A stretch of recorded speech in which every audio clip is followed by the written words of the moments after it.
influenced. You see our youth being influenced by what they see around, especially by social media. Yeah. Wanting to be like this person. Social media, to a large extent, is destroying so many of our people. Social media is destroying our youth. There's that so much push, so much influence to want to be like this person, to want to belong. There's so much pressure on our young people to want to be like the other person, and it is pushing so many of them into doing all sorts of things just to be among others and be ranked at that place where, okay, I'm here. It's now we day here kind of. The pressure is getting so much. So today we decided to talk about it because it is deviating our youths from God. It is deviating our youth from the most important thing. You see people, there's no more love in people's hearts. There's no more regard for God. There's so much, the people are ready to do anything at all, just to make money, anything at all just to belong, anything at all just to show off on social media. So we decided to talk about this today for people to realize the dangers of peer pressure. The dangers of peer pressure. It has led even so many people to death. So we decided to bring that topic today and dissect it. Please listen.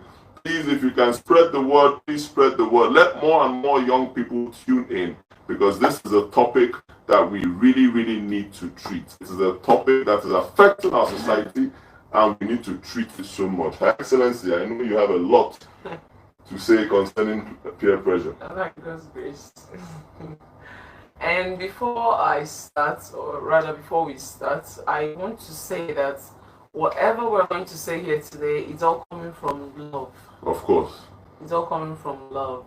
Because first we need to acknowledge the fact that the country is really hard now. So many people are diving into all sorts of things to make money. Yes. But even with that, hardship should never be an excuse. It's not an excuse. Hardship should never be an excuse for you to turn into the devil and do all sorts of things to your fellow man. It's not. There is always a way out. Of course, always. Of course. Like, I want to talk to our boys. Our boys, most of them in school, most of them dropped out. Okay, like you see a guy driving a Benz, the other one driving G-Wagon, cruising, and then you on the other side, you're a decent young boy in school, trained by your parents, they're training you, you're not doing anything, you're not working, and you allow such material things to get to you. Then I'm talking to you. If you're such person, I am talking to you with so much love. Do not allow anybody to persuade you into the things that that will destroy you in the long run. Of course. You don't have to own a car in school. Nobody said there is no place that it is written that you must own a G-Card or a Mercedes-Benz. No. Of course. If you don't have it, it is not the end of the world. You understand? The most important thing is to go to school. Go to school and focus on what you're there for. You have all your life to make this money. You don't have to live in a fully furnished flat to be the big boy, the it boy in school. You don't need all that. That's people being misguided. And that kind of mindset. Okay, see, Obina has a G-Wagon, Mecca has a Benz, and then Ifeanyi is living in a flat. You see how furnished it is. What of me? I'm just a one-bedroom flat using bus to go to school. And so, where is it written that for you to belong, for you to be the it boy, you must own a car or live in a well-furnished flat? My dear, you don't have to be like anybody to be somebody. Just be yourself. Be yourself. Read your books. Be yourself. In fact, it is better for everybody to tag you as the Jew boy in school than for them to tag you as the correct Jew boy. You're killing yourself. And before you know what is happening, you're indulging in drugs. You're indulging in things that will destroy you. Because university, to the best of my knowledge, university is where we get shit.